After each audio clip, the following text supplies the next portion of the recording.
Nos filmes, além das músicas, existem também os efeitos sonoros.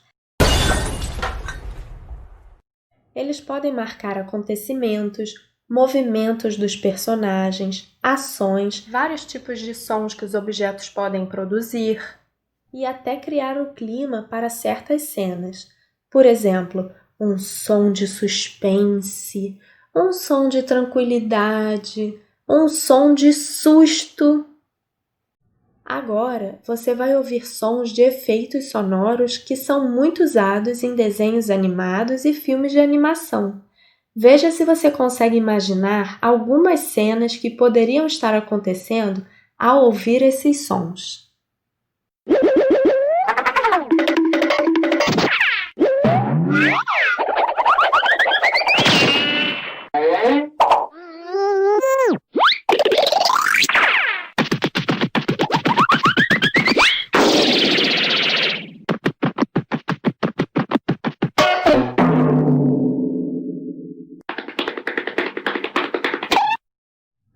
E aí, o que você imaginou?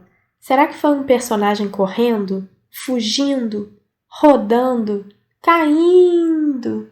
Ou quem sabe um carro freando ou acelerando? Você topa registrar uma dessas cenas que você imaginou ao ouvir os sons? Faça um desenho da cena, como se fosse do filme que você está criando na sua imaginação. Registre também os sons dos efeitos sonoros com desenhos, símbolos ou palavras. Compartilhe aqui com a gente!